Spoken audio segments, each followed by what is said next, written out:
Fani Willis case is getting out of hand for many people. And man, the attitude is on cloud nine. How in the hell is she that rude?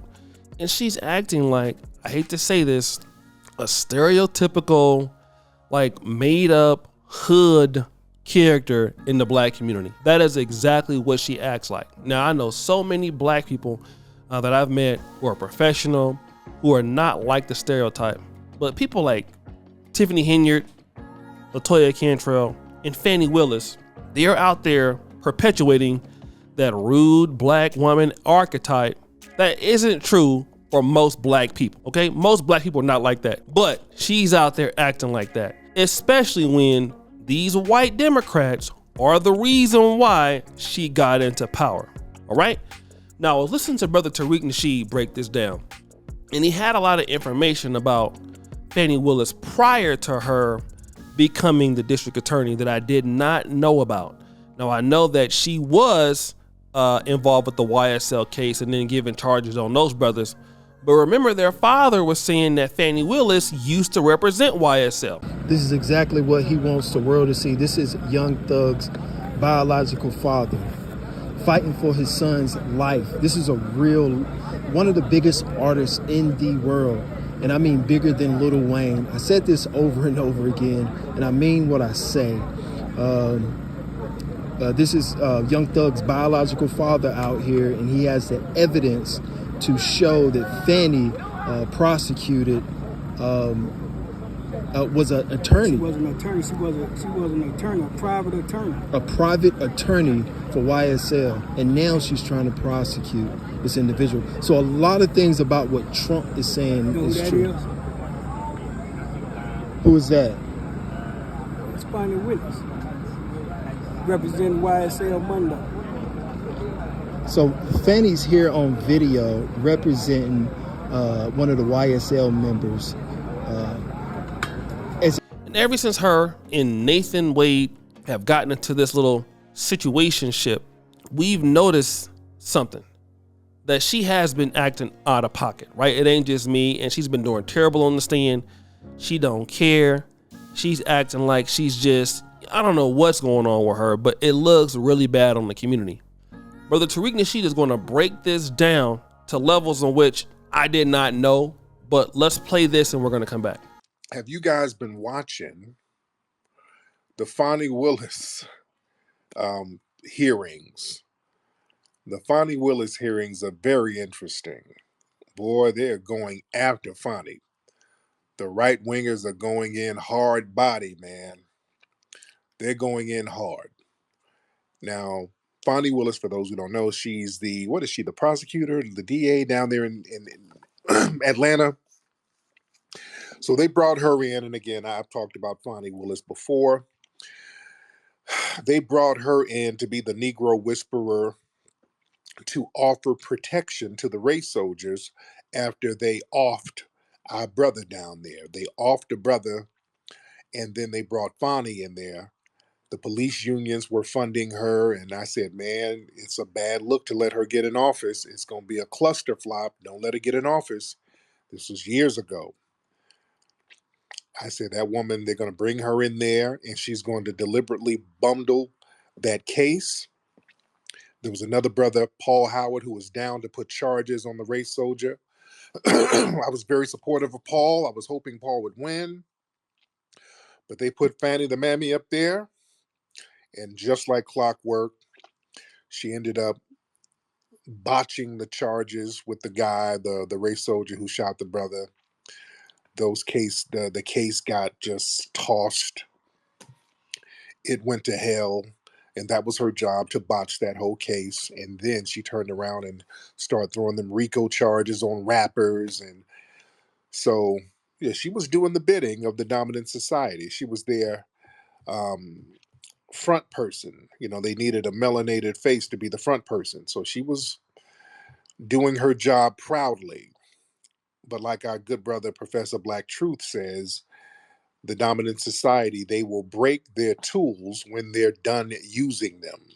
And that's exactly what they're doing. They're doing the broken tool routine right now. And with the Democrats, they wanted her to put these charges on Trump. Now that the right wingers are striking back, notice you don't see no protection from the left wingers. They're not protecting her. You don't see nobody on the left really standing up for her. She's out there on her own, and they're raking her through the coals right now. They are going in on her right now. They're talking about this woman might be disbarred and all of this stuff. So she ain't got no base, no backup. Now, she's acting real pro-black all of a sudden. Boy, she's getting blackety black. She's even the suspected white supremacists are talking about how sassy she is. Well, they think all black women are sassy, but they're like, oh my God, she's so sassy. She's in there walking in the hearings with her hands on her hip, sassy. She's in there acting like a 70s blaxploitation character. She walked up in there like Cleopatra Jones. She's snapping at people. Now, you trying to be cute, okay? You don't ask me that. I ain't finna answer nothing, suck. She's on that. It's real blaxploitation. She done got super duper black. She went in there with like a red frumpy disco dress, that little shape, janky. Oh God. They're asking about the money. She was tricking off on old boy. They're trying to inquire on her trick tab. Where did you go? What did you do with that money? It was cash, sucker. I don't know where I keep my scratch. Dig it? Like, I don't know. She had cash in the house. She don't know where she keep the cash. It was some 70s blaxploitation stuff. It is off the chain. And then she said something like, they asked her about some brother. I forgot. It was somebody who had cancer. Somebody had cancer. She's like, well, I'm not gonna castrate a black man. And they were like, what? Yeah, I'm not going to castrate a black man. Okay. Don't be calling for us now, Fani. Oh, they like mammying it up. And then when white daddy turn on them, they turn into Angie Stone. Black brother, black brother. Shout out to the black men's. So again, this is information that I did not know. He mentioned that there was a brother that was killed in Atlanta. She did not press charges. I guess it was at the hands of a person that was white. And then what has happened is that this same Fani Willis is responsible for the YSL. Now, let me just say this. I'm all for Pookies and Ray Rays being out of the community. But how you going to prosecute the same people that you used to represent? Now, all of a sudden, here you are talking, I'm not going to disrespect black men. Where are the black men at now? And the reason is that, well, those people who put you up there, and again, now you got the people from the Republican Party, the Trump Party. Now, them people and the Democrats, they're going to leave you alone. You know why? Because I'm going to tell you why. Fani Willis wasn't about assisting blacks in the first place. First of all, and I know my brother George Macon is not going to agree with this. We've been having this conversation for a while. The issue that I have with Fani Willis is this. You have been put in that position. You are heavily scrutinized, right? You're a black female district attorney. You're going to be in a lot of danger prosecuting YSL. Then you come after Trump. So in the black community, your life being threatened. On the white side, your life probably being threatened.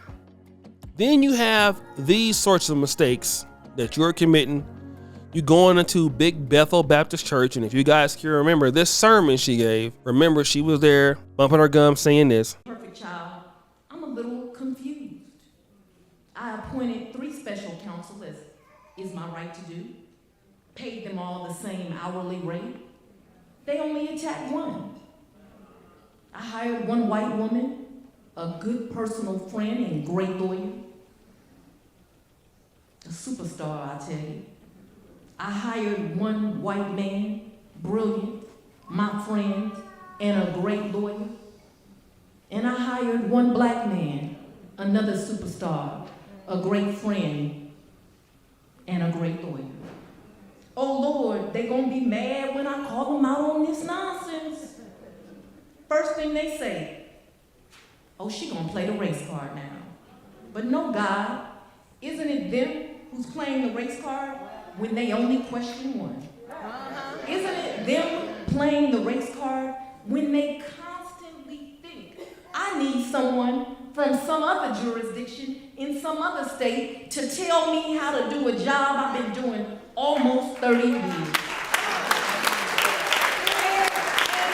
God, why don't they look at themselves and just be honest? I mean, can't they keep it 100 with themselves? Come on. Why are they so surprised that a diverse team that I assembled, your child, can accomplish extraordinary things?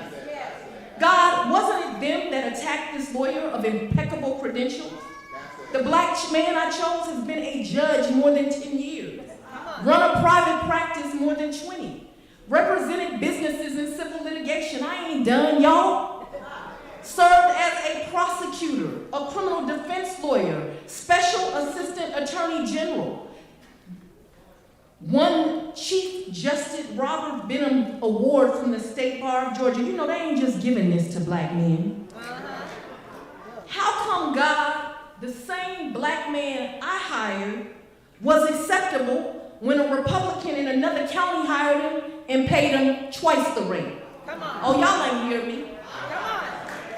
Then while you're on the stand, you're being completely disrespectful towards the cross-examination. Now, again, if you watch the other brother, Mr. Nathan Wade, he's saying yes, sir, no, sir. Again, and the reason why, as a black man, you know you can't go up there talking crazy like that. We're gonna be real, right? You see, a lot of sisters, and I hate to make this as a consequence.